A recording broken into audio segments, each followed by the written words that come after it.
Assalamualaikum warahmatullahi wabarakatuh. Perkenalkan, nama saya Alvina Damayanti dari Institut Agama Islam Syarifuddin, Prodi Komunikasi dan Penyiaran Islam semester 4. Nah, di kesempatan kali ini saya akan menjelaskan tentang model-model dan teori-teori komunikasi massa. Apa sih komunikasi massa itu? Nah, komunikasi massa adalah proses pengiriman pesan kepada sejumlah besar orang yang terpisahkan secara geografis melalui media yang berbasis teknologi. Dan dalam proses komunikasi massa, sumber atau komunikator mengkode sebuah pesan dan mengirimkannya kepada penerima pesan melalui pesan-pesan verbal dan non-verbal. Nah, pesan-pesan ini kemudian dienkode dan dikirimkan kembali kepada sumber melalui umpan balik. Umpan balik itu dalam komunikasi massa bersifat tertunda dan tidak langsung. Nah, untuk memahami proses komunikasi massa yang begitu kompleks, para ahli telah merumuskan beberapa model komunikasi massa. Sedangkan model komunikasi massa tergantung pada bagaimana kita mendefinisikan dan memahami proses komunikasi dan bagaimana model komunikasi dapat diaplikasikan ke dalam berbagai bentuk komunikasi. Dan fungsi dari model itu sendiri, yang pertama yaitu model memiliki fungsi mengorganisir.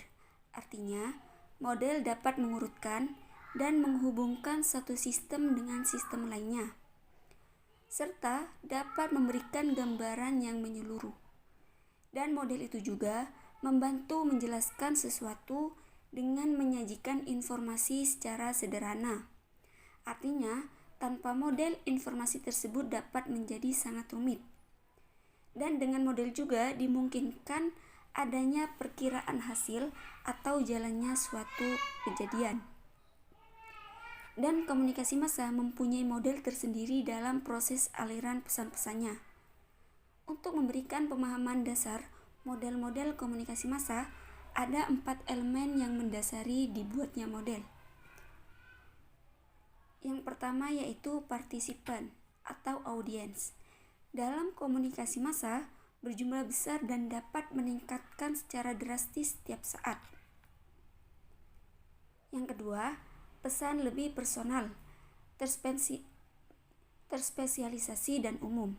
Nah, tahapan ini sangat mungkin terjadi sebab penerima pesan berasal dari lapisan masyarakat yang jumlahnya relatif besar.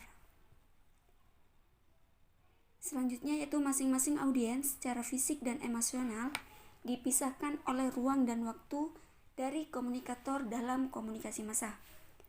Dan yang terakhir, media massa menjadi syarat mutlak bagi saluran komunikasi massa. Maka, oleh karena itu, untuk membedakan dengan komunikasi yang lain, kita perlu mengetahui proses terjadinya komunikasi massa itu sendiri, dan perlu menyajikan model komunikasi massa secara umum terlebih dahulu, supaya bisa membedakan dan membandingkan model komunikasi secara umum dengan komunikasi massa. Ikut model-model komunikasi massa. Yang pertama yaitu model komunikasi massa 2 tahap atau two-step flow communication. Nah, model ini mengembangkan dari model jarum hipodermik. Namun, model ini ternyata menemukan hal yang mengejutkan di mana pengaruh media ternyata kecil sekali. Khalayak lebih banyak dipengaruhi oleh hubungan antar pribadi dalam menentukan keutusan yang terkait dengan pesan media massa. Dan model ini juga melahirkan konsep opinion leader sebagai penyebar luasan pengaruh media massa. Model ini berlangsung yang pertama, tahap pertama dari sumber informasi ke opinion leader. Nah, tahap ini merupakan proses pengalihan informasi. Tahap kedua, opinion leader melanjutkan informasi ke masyarakat. Tahap ini merupakan tahap penyebarluasan pengaruh. Selanjutnya yaitu model komunikasi 1 tahap, one step flow communication. Nah, model ini merupakan pengembangan model jarum suntik, di mana pesan yang disampaikan disalurkan melalui media massa dan langsung ditujukan kepada komunikan tanpa melalui perantara. Namun, pesan tersebut tidak mencapai semua komunikan dan juga tidak menimbulkan efek yang sama pada setiap komunikan. Nah, model ini beranggapan yang pertama yaitu media tidak mempunyai kekuatan yang tetap. Yang kedua, aspek pilihan dari penampilan, penerimaan, pemahaman dalam ingatan yang selektif mempengaruhi suatu pesan. Nah, untuk setiap komunikan terjadi efek yang berbeda-beda. Nah, model komunikasi jarum suntik. Apa sih model komunikasi jarum suntik ini? Model jarum suntik dalam komunikasi massa diartikan sebagai media massa yang dapat menimbulkan efek yang kuat, terarah, segera dan langsung. Efek yang segera dan langsung tersebut sejalan dengan pengertian stimulus respon. Nah, model ini beranggapan yang pertama yaitu media massa sangat ampuh dan mampu memasukkan ide pada benak komunikan yang tidak berdaya. Yang kedua, halayak yang tersebar diikat oleh media massa, tetapi di antara halayak tidak saling terhubungkan. Nah, tadi kan dalam model komunikasi massa 2 tahap, melahirkan konsep opinion leader sebagai penyebar luasan pengaruh media massa. Apa sih opinion leader itu? Jadi, opinion leader adalah orang yang memiliki kemampuan mempengaruhi sikap atau perilaku seseorang secara informal sesuai dengan kehendak si pemimpin melalui hubungan sosial yang telah dibinanya. Proses komunikasi massa, menurut model yang pernah dijelaskan sebelumnya, banyak dibantu oleh opinion leader dalam hal penyebar luasan pengaruh media massanya. Nah, berangkat dari asumsi tersebut, opinion leader sering digunakan terpengaruhnya dalam penyebar luasan pesan-pesan tertentu, terutama pesan-pesan melalui media massa. Dan apa sih karakteristik opinion leader itu? Nah, karakteristik opinion leader yang pertama yaitu lebih tinggi tingkatnya pendidikan. Nah, apa saja sih karakteristik opinion leader itu? Yang pertama, lebih tinggi tingkat pendidikan formalnya dibandingkan dengan anggota masyarakat.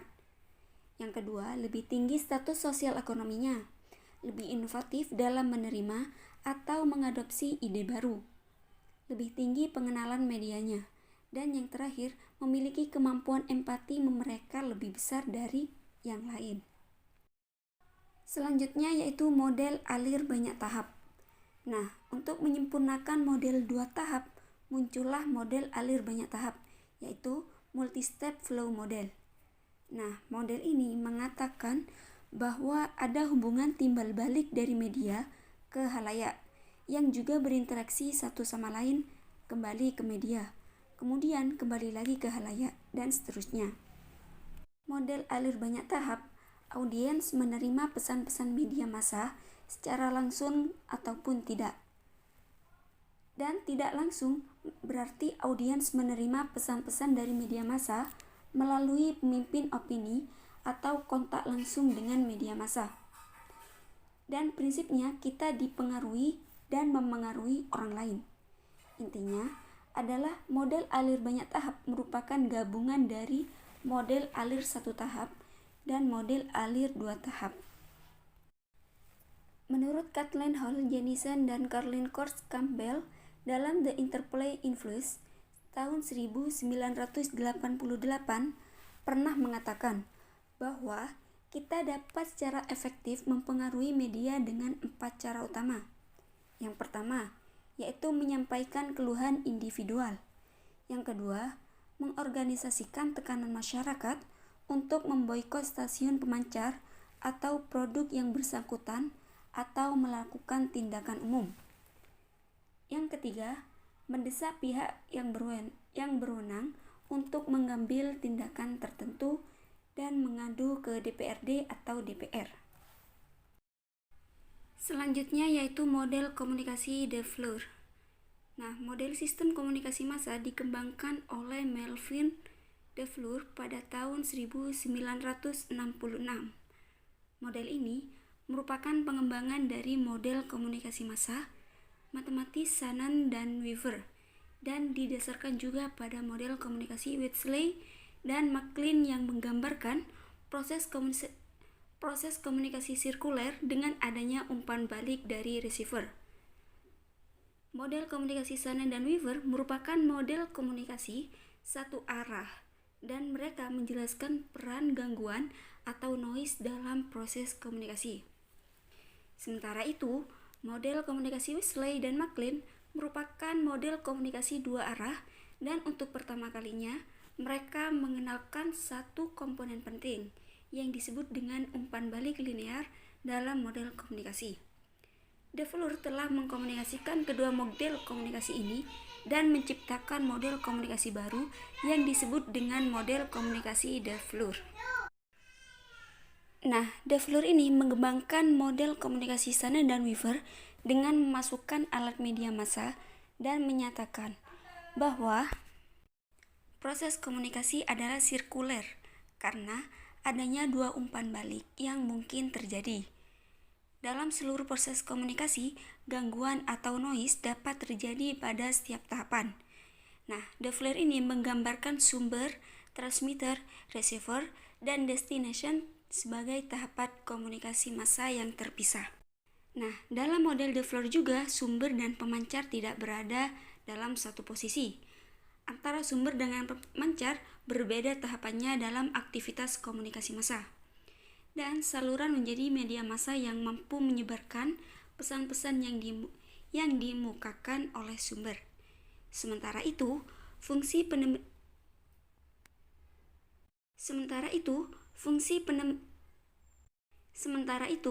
penerima pesan adalah sebagai orang yang dikenai sasaran pesan yang disebarkan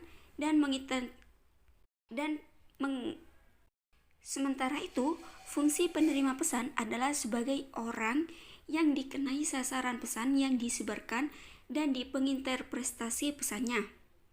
Dan tujuan adalah menguraikan pesan dan memberi mereka interpretasi penerima. Dan umpan balik itu sendiri adalah respon dari tujuan kepada sumber. Jadi model ini menekankan bahwa gangguan boleh mencampuri banyak hal dalam proses komunikasi massa dan tidak semata-mata diidentifikasi dengan saluran atau media. Penekanan utama model De Fleur ini adalah untuk mencapai berbagai pengertian makna pesan antara sumber dengan tujuan. Selanjutnya yaitu model komunikasi Laswell. Jadi, Harold Laswell menyajikan sebuah model komunikasi pada tahun 1948 yang tidak jauh berbeda dengan model komunikasi Aristoteles. Model komunikasi Laswell menggambarkan pesan yang mengalir dalam masyarakat majemuk dengan halayak yang beragam.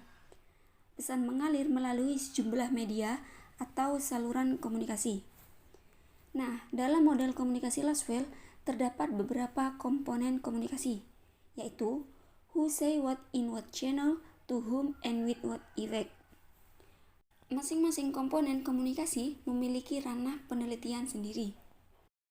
Jadi, model komunikasi Laswell ini telah banyak digunakan sebagai dasar penelitian yang sebagai besar menjadi bahan diskusi tentang komunikasi. Laswell sendiri menggunakan model ini untuk melakukan berbagai penelitian sebagaimana telah dijelaskan sebelumnya.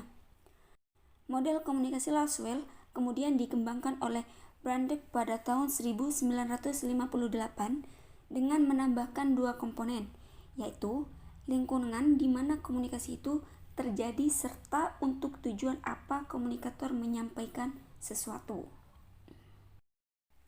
Selanjutnya yaitu model komunikasi Hibbert, Ungerleider, Bond atau model komunikasi HUB.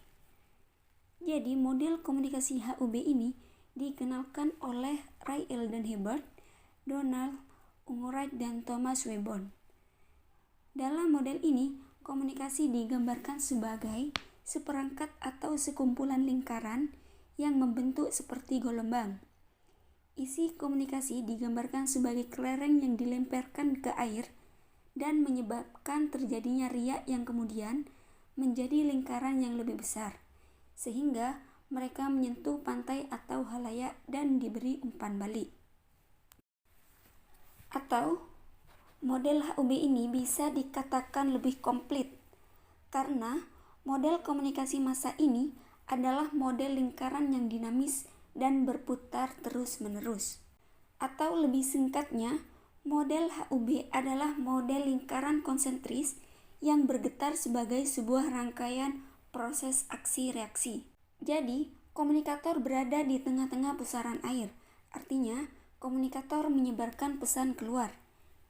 Dalam penyebaran ide dan gagasan, komunikator dibantu oleh media amplification atau pengerasan media. Pengerasan ini juga berarti perluasan atau extension. Tujuannya adalah agar pesan yang dikeluarkan sejelas dan sekomplit mungkin. Selanjutnya yaitu model Black and Whitney. Black and Whitney membagi proses komunikasi menjadi 4 wilayah, yakni sumber, pesan, umpan balik, dan audiens. Masing-masing mereka mempunyai ciri yang berbeda. Ciri ini umumnya melekat pada komunikasi massa. Jadi, model ini kurang begitu detail yang menampilkan elemen-elemen dalam komunikasi massa. Misalnya, model ini tidak memberikan peranan gatekeeper sebagai penapis atau palang pintu informasi. Paling tidak, penggagas model ini memasukkan seorang sumber yang dengan sengaja ingin memengaruhi mass audience. Pesan yang berpeluang mengalami gangguan atau kegaduhan karena memakai saluran media massa. Audiens itu sendiri yang beragam minat dan kepentingan dalam memanfaatkan pesan-pesan media massa dan umpan balik yang tertunda dan multi efek karena pesan tersebut ditanggapi secara beragam oleh audiens satu sama lain, sehingga akan memunculkan efek yang berlainan satu sama lain. Terakhir yaitu model komunikasi Whitley dan McLean.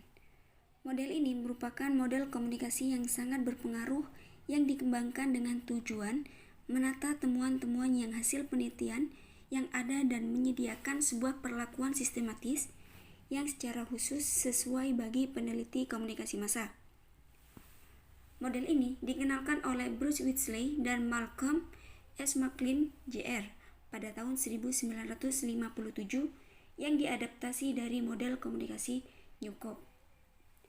Model ini dapat dilihat dalam dua konteks komunikasi, yaitu komunikasi interpersonal atau komunikasi antar pribadi dan komunikasi massa.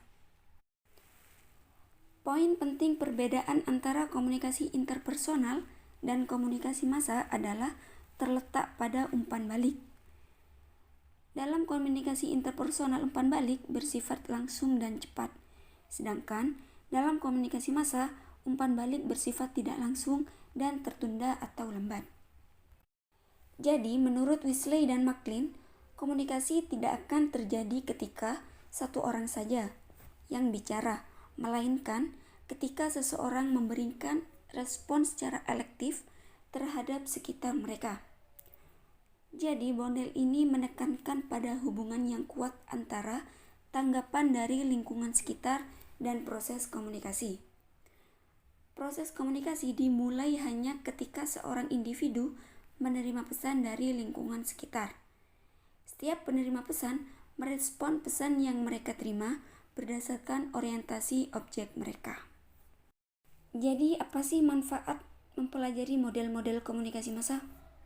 Tentunya, mempelajari model-model komunikasi massa dapat memberikan manfaat kepada siapapun yang tertarik mempelajari serta mendalami ilmu komunikasi, khususnya komunikasi massa. Yang pertama, manfaat yang dapat kita peroleh yaitu kita menjadi memahami berbagai model komunikasi yang kita kenal selama ini sebagai model dasar komunikasi massa. Dan kita menjadi memahami model-model komunikasi massa menurut para ahli. Demikianlah penjelasan singkat tentang model-model komunikasi massa. Selanjutnya, penjelasan tentang teori-teori komunikasi massa. Teori yang pertama yaitu teori pengaturan agenda atau agenda setting theory. Nah, teori pengaturan agenda merupakan salah satu teori yang menjelaskan efek kumulatif media. Beberapa tokoh yang merumuskan teori ini adalah Bernard Cohen, Maxwell, dan Donald Shaw. Teori pengaturan media menggambarkan kekuatan pengaruh media. Jadi, Inti dari teori pengaturan media adalah pembentukan kepedulian dan perhatian publik terhadap beberapa isu yang ditampilkan oleh media berita. Terdapat dua asumsi dasar yang mendasari sebagian besar penelitian mengenai pengaturan media, yaitu bahwa pers dan media tidak merefleksikan kenyataan yang sebenarnya setelah dilakukan penyaringan, dan konsentrasi media terhadap beberapa isu dan subjek pengajar publik untuk menerima isu tersebut lebih penting daripada isu lainnya. Yang kedua yaitu teori spiral keheningan atau spiral of silence theory. Teori ini diperkenalkan oleh Elizabeth Noel Newman pada tahun 1974, menggambarkan hubungan efek media terhadap pembentukan opini publik dan pola perilaku demokratis. Frasa spiral of silence mengacu pada bagaimana orang-orang yang cenderung untuk tetap diam ketika mereka merasa pandangannya merupakan minoritas. Jadi, setiap individu yang melihat opininya sendiri diterima akan mengekspresikannya. Sementara itu, mereka yang berpikir dirinya sebagai minoritas akan menekan pandangannya. Pada inovator dan agen perubahan tidak takut dalam menyuarakan pendapat yang berbeda, sebagaimana mereka tidak takut terhadap isolasi. Yang ketiga yaitu teori pengembangan atau teori cultivation theory. Teori pengembangan adalah suatu pendekatan yang dibangun oleh Profesor George Gardner. Ia memulai proyek penelitian mengenai indikator-indikator budaya pada pertengahan tahun 1960-an. Penelitian ini untuk mengkaji apakah dan bagaimana menonton televisi dapat mempengaruhi ide atau gagasan pemirsa mengenai dunia. Berdasarkan pendapat para peneliti, televisi adalah pendongeng utama di dalam masyarakat masa kini. Selain itu, televisi juga menjadi sumber utama sosialisasi bagi masyarakat. Dan televisi juga menampilkan sebuah mainstream atau pandangan yang seragam mengenai dunia saat ini. Selain itu, terdapat beberapa tema yang secara konsisten diangkat ke layar televisi, yaitu seperti kekerasan, peran gender secara stereotipe, dan berbagai macam program virtual lainnya. Nah, semakin sering seseorang menonton televisi, maka ia akan semakin percaya bahwa kenyataan yang ada dalam televisi sama dengan kenyataan yang ada di dalam kehidupan nyata. Karenanya, pemirsa kelas berat akan merasa bahwa dunia tempat ia tinggal adalah tempat yang paling bahaya. Itu merupakan contoh dari teori pengembangan atau cultivation theory. Yang terakhir yaitu teori penggunaan dan kepuasan atau uses and gratification theory. Teori ini digagas oleh Elihu Kass, Jay dan Blumler dan Michel, muncul sebagai reaksi terhadap penelitian komunikasi massa tradisional yang menekankan pada pengirim dan pesan. Teori penggunaan dan kepuasan menekankan pada halayak yang aktif dalam menggunakan media massa. Yang menjadi poin utama teori penggunaan dan kepuasan adalah orientasi psikologis dalam memenuhi kebutuhan, motivasi, dan kepuasan pengguna media massa. Asumsi teori penggunaan dan kepuasan adalah menjelaskan penggunaan serta fungsi media bagi individu, kelompok, dan masyarakat secara umum. Terdapat 3 tujuan dalam mengembangkan teori penggunaan dan kepuasan. Yang pertama, yaitu menjelaskan bagaimana masing-masing individu menggunakan komunikasi massa untuk memuaskan kebutuhannya. Yang kedua, yaitu menemukan hal-hal yang mendasari motivasi penggunaan media dari masing-masing individu. Dan yang terakhir yaitu mengidentifikasi konsekuensi positif maupun negatif dari penggunaan media oleh masing-masing individu. Nah, inti dari teori penggunaan dan kepuasan terletak pada asumsi anggota. Inti dari teori penggunaan dan kepuasan terletak pada asumsi anggota halayak secara aktif mencari media massa untuk memenuhi kebutuhan masing-masing individu. Nah, itu tadi penjelasan dari teori-teori komunikasi massa. Nah, Apa sih manfaat dari mempelajari teori-teori komunikasi massa? Perlu dipahami bahwa perkembangan teknologi informasi dan komunikasi baru telah menggambarkan pengertian media dan komunikasi massa itu sendiri. Teori-teori baru seperti teori media baru sedang dikembangkan oleh para peneliti untuk menjelaskan perubahan sifat media. Nah, ulasan singkat mengenai teori komunikasi massa tersebut merupakan salah satu jalan untuk dapat lebih memperkaya pemahaman kita mengenai media serta pengaruhnya dalam kehidupan kita. Di samping itu, dengan memahami berbagai teori komunikasi massa dapat memberikan landasan teoritis bagi siapapun yang berkecimpung dalam penelitian komunikasi massa. Itu saja penjelasan dari saya tentang model-model komunikasi massa dan teori-teori komunikasi massa. Selebihnya saya mohon maaf. Wabillahi taufiq wal hidayah. Assalamualaikum warahmatullahi wabarakatuh.